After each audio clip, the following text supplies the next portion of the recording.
music in our everyday lives. It brings us into the right mood, it bonds us to other people, and it also creates shared experiences.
வண்டி கட்டி வாங்கி வந்த பட்டு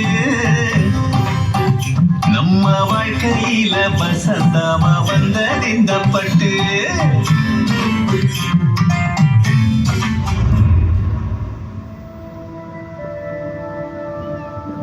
விளம்பரங்கள் பற்றி ஐயாவோட பார்வை வேறு விதமா இருந்திருக்கு. மற்றவங்களை விட மாறுபட்ட கோணத்துல ஐயா சிந்திச்சிருக்காரு. மக்களிடம் நேரடியாக பேசும் விளம்பர யுக்தி. I think ஐயா யூஸ் மீடியா கருவியா பயன்படுத்தினாரு. எதுக்குன்னா மக்கள்கிட்ட போய் பேசுறதுக்கு. சூரியன் ஒதுக்க முன்பாக அதற்கு முன்பாக 3 மணிக்கு எழுந்து கொண்டு அவரே எழுதுவார். அவர் கைப்பட எழுதுவார். விளம்பரம்னா என்ன நான் சொல்றேன் அவனுக்கு அப்படின்னு சொல்லி விளம்பரத்தை பத்தி கற்றுக் கொடுத்தாங்க. நான் கொடுக்கக்கூடிய ஒரு விளம்பரத்துல சாதாரண பாமர மக்களுக்கும் புரிகிற மாதிரி தெளிவா கொடுக்கணும். பக்கம் பக்கமா பேப்பர்ல விளம்பரங்கள் போடுறாங்கன்னு சாரதாஸ் விளம்பர யுக்தியை ஏளனம் செஞ்சவங்க எல்லாம் இன்னைக்கு மக்கள் கிட்ட அவங்களோட விளம்பரத்தை எடுத்துட்டு போறதுக்கு சாரதாஸ் கடைபிடித்த அதே யுக்தியை தான் கையாளுறாங்க. சினிமாக்கு வர்றதுக்கு முன்னாடியே இன்னைக்கு இருக்கிற பல முன்னணி திரை பிரபலங்கள் சாரதாஸ் விளம்பரங்கள்ல நடிச்சவங்க தான். ஒரு டேக்லைன் நானே சொல்லலாம்னு நினைக்கிறேன். பெண்ணின் பெருமை பட்டு, பட்டின் பெருமை சாரதாஸ்.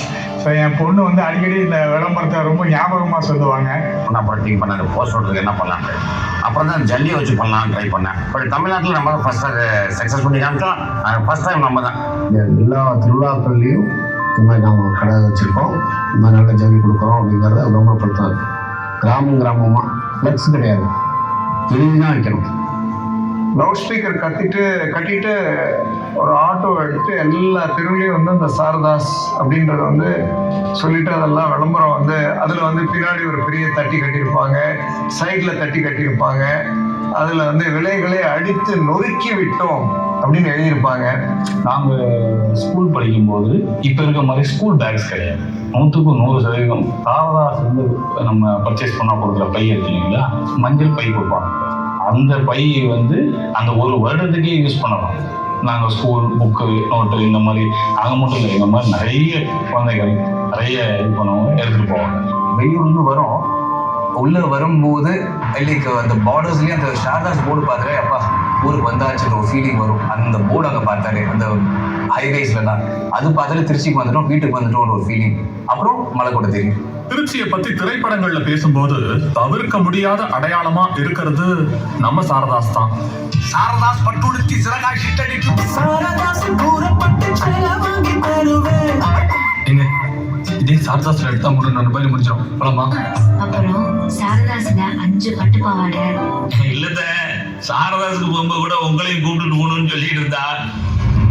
அரசன் ஒரு சாம்ராஜ்யத்தை கட்டி எழுப்பணும்னா தன் வீரர்கள் அதீத உழைப்பு கலந்த நேர்மையோட இருக்கணும். அப்பதான் அது முடியும். அதே மாதிரிதான் சாரதாசின் ஒவ்வொரு பணியாளர்களும் வீரர்கள் போல செயல்பட்டு ஆசியாவோட மிகப்பெரிய ஜவுளி சாம்ராஜ்யத்தை உருவாக்கியிருக்காங்க. ஐயா தன்னோட பணியாளர்களை பத்தி என்ன நினைச்சாரு? அந்த ஒன்னஸ் எப்படி வந்துச்சு?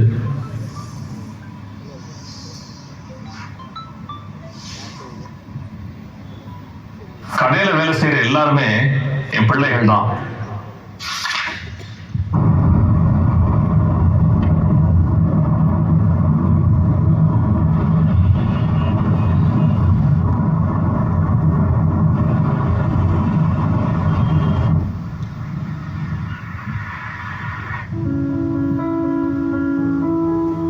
மரங்கள் பார்க்கல ட்ரை ஃபவுண்டேஷன்ல நம்ம ஏற்படுத்தின சில தாக்கங்கள் திருச்சியை சுற்றியே தான் ஞாபகம் வருது. அவர் வைத்தியநாத் சாரோட துணையோட அவரோட மேற்பார்வையில நிறைய விஷயங்கள் பண்ணியிருக்கோம். நான் பல வருஷமா உங்கள்கிட்ட பழகின வரைக்கும் நீங்க இந்த இயற்கை காதலர், அந்த மரங்களா இருக்கட்டும் நீரா இருக்கட்டும் எல்லாத்தையும் பராமரிக்கணும், இயற்கையை பாதுகாக்கணும் அப்படிங்கிற சிந்தனை ஜாஸ்தி. மரங்களை கம்பேர் பண்றப்ப எனக்கு ஐயா எப்படி இவ்வளோ பணியாட்களை வச்சு குடும்பமா வேலை பார்த்தாங்க அப்படிங்கிறது எனக்கு அப்படியே இந்த காட்சி அந்த காட்சி ஒண்ணா இருக்கு. உங்களுக்கு இந்த மரங்கள் பார்க்குறப்பையும் பணியாளர்கள் பார்க்குறப்பையும் என்ன தோணுது? மரங்கள் நமக்கு கொடுக்கப்பட்ட வரங்கள். நமக்கு எப்படி கொடுக்கப்பட்ட வரங்களோ அதே மாதிரி எங்கள் பணியாளர்கள் எங்கள் நிறுவனத்துக்கு கிடைக்கப்பட்ட வரங்களாக தான் நாங்கள் பார்க்குறோம். ஏன்னா ரொம்ப காலமாக இருக்க பணியாளர்களாக இருக்கட்டும், சமீபத்தில் செஞ்ச பணியாளர்களாக இருக்கட்டும், எல்லாருமே அவங்களால முடிந்த உழைப்பை எல்லா சூழலையும் அவங்க கொடுக்குறாங்க. எம் மக்கள் அப்படிங்கிற வார்த்தை அது பொதுவாக அரசர்கள் சொல்லக்கூடிய வார்த்தை.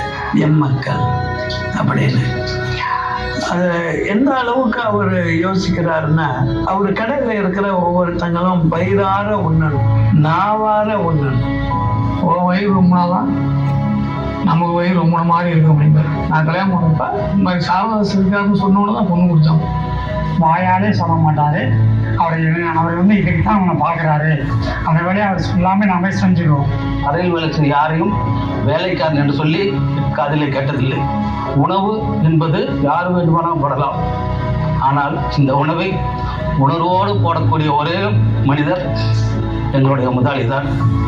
கடையில் 900 பிள்ளைகள் இருக்காங்க. அந்த பிள்ளைகளும் எனக்கு தான். அப்போ 900 பேர் ஸ்டாஃப் இருந்தாங்க. அந்த 900 பேர் என் பிள்ளைகள் தான்பாங்க. அப்பா மாதிரி தான் என்னை நடத்தினாரு. நான் யாரும் விட்டு கொடுக்க முடியாது. இன்னும் எனக்கு பிள்ளை தான், அவனும் பிள்ளை தான். வாழ்க்கையை எப்படி வாழ்றதும் கற்றுக் கொடுத்துருக்கு இந்த இடம். வேலை எப்படி பார்க்கணும் கற்றுக் கொடுத்துருக்கு இந்த இடம் தான்.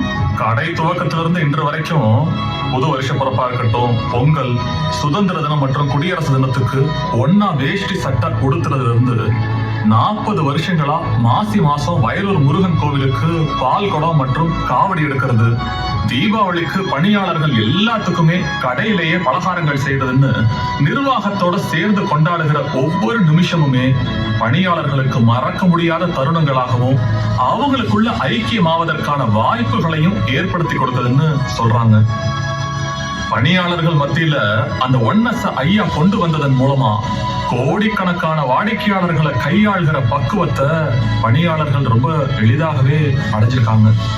இயல்பா எல்லா கடை உரிமையாளர்களும் தீபாவளி சமயத்துல வாடிக்கையாளர்கள் எல்லாரும் அவங்க கடைக்கு வரணும்னு தான் நினைப்பாங்க.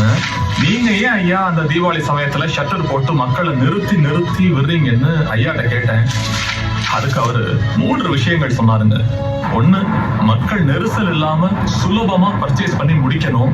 2, பணியாளர்களுக்கு சாப்பிடுற இடைவேளை கிடைக்கணும். 3வது, பஜார்ல உள்ள மற்ற வியாபாரிகளுக்கும் வியாபாரம் நடக்கணும்னு சொன்னாரு. ஐயாவோட பார்வை பேசணும். உங்க பார்வையில நம்மளோட பணியாளர்களை எப்படி பாக்குறீங்க, என்னவா பாக்குறீங்க? எப்படி சொல்லணும்னா, ஐயாவோட நிறையா பண்பு இங்கே விட்டுட்டு போயிருக்காங்க பணியாளர்கள்கிட்ட. அவங்க மூலியமா அதை நாங்கள் டெய்லி தெரிஞ்சுட்டு இருக்கோம். இந்த நிறுவனத்துக்கு என் சக்தி இருவரையும் உழைத்து கொடுக்க வேண்டும். இதுதான் என்னுடைய ஆசை.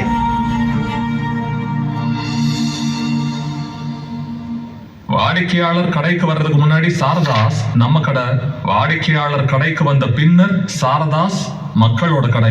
நம்ம கடைக்கு வர கஸ்டமர்ஸ் தான் நமக்கு முதலாளி, வாடிக்கையாளர் தான் நம்முடைய முதலாளி. அவங்க கொடுக்குற காசுல தான் நானும் நல்லா சாப்பிட்டுக்கிட்டு இருக்கேன், நீங்களும் நல்லா சாப்பிட்றீங்க. இதை முதல்ல புரிஞ்சுக்கோ. அதனால எந்த கஸ்டமர் வந்து மன வருத்தப்பட்டு வெளியில போகக்கூடாதுன்னு சொன்ன ஒரு முதலாளி அவர் தான். ஏழைகளுக்கு இறங்குகின்ற ஒரு உள்ளம் படைத்த ஒரு அற்புதமான ஒரு மனிதனாக பார்க்கிறேன்.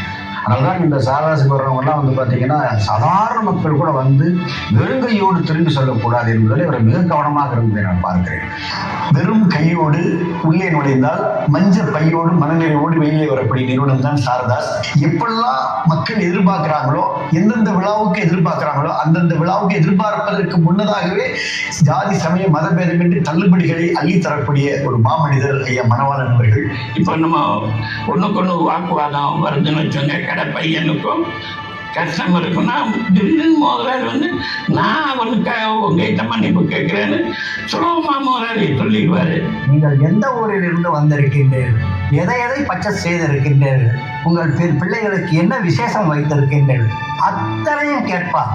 இந்த ஊரிலிருந்து வந்திருக்கின்றீர்கள் என்று சொன்னால் அவர்களுக்கு சாப்பிடுவதற்கு உண்டான டிபன் செலவையும் கையிலே கொடுப்பார், பயண செலவினையும் கையிலே அவரே கொடுத்து விடுவார். சாரதாஸ் இந்தியாவே கடை கிடையாது, சான்ஸே இல்லை. அதான் எங்களுக்கு வந்தோம்னா நாங்கள் ஒருத்தருக்கு புடவை எடுக்க வருவோம். ஆனால் வந்து பார்த்தோம்னா ஒரு 30-40 பேருக்கு செலெக்ஷன் பண்ணிட்டு போயிடுவோம். மெயின் வந்து கைராசி தான். டக்குன்னு வந்தோட்டி எங்களுக்கு வந்து கலெக்ஷன்ஸ் வந்து செட் ஆகிடும். பிராண்டட் ஐட்டத்துக்கு போனால் கூட நம்ம வெளியில் வாங்குறத விட கம்மியாக இருக்கும் பொழுது நம்ம ஏன் இப்போ சாரதாஸுக்கு வரக்கூடாது? 10-15 வருஷமா இங்கேதான் வருவோம். எந்த ஃபங்க்ஷன் வந்தாலும் இங்கேதான் வருவோம். இங்கே இருக்க சில ஸ்டாஃப்லாம் நான் வந்து கிட்டத்தட்ட 15 வருஷம் அண்ணன் இளம்பவெல்லாம் கிட்டத்தட்ட 10 வருஷமா அண்ணனோடலாம் நான் பழகிட்டு இருக்கிறேன். நான் என்னுடைய புள்ளையோட சைஸ் வந்து எனக்கு கூட தெரியாது, அவர் கரெக்டாக எடுத்து கொடுப்பாரு நான் வந்தாவே. நான் ஒரு 35 இயர்ஸாக நான் வந்துட்டு இருக்கேன். எனக்கு இப்போ ஏஜ் வந்து 37 ஆகுது. இப்போ என் பையன் பொண்ணு எல்லாம் வந்துட்டாங்க, அவங்களுக்கும் இப்போ ஸ்டார்ட் ஆயிடுச்சு.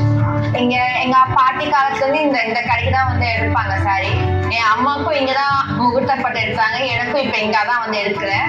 தீபாவளி பர்ச்சஸா பொங்கல் பர்ச்சஸா இருந்தாலும் என்ன எடுக்கிறதா இருந்தாலும் நாங்க வந்து ஃபர்ஸ்ட் இதுக்கு வந்துட்டு தான் சாரதாஸ்ல உடஞ்சி வந்து எடுத்ததுக்கு அப்புறம் தான் மற்ற கடைங்களுக்கு போறது பர்ச்சஸ் பத்தி பேசும். யாரும் எந்திரிச்சு போ அங்கிட்டு போய் சொல்ல மாட்டாங்க, அவங்க பாட்டுக்கு போவாங்க. அங்கங்க அவங்க உட்கார்ந்து இருப்பாங்க. எங்களுக்கு போனாலே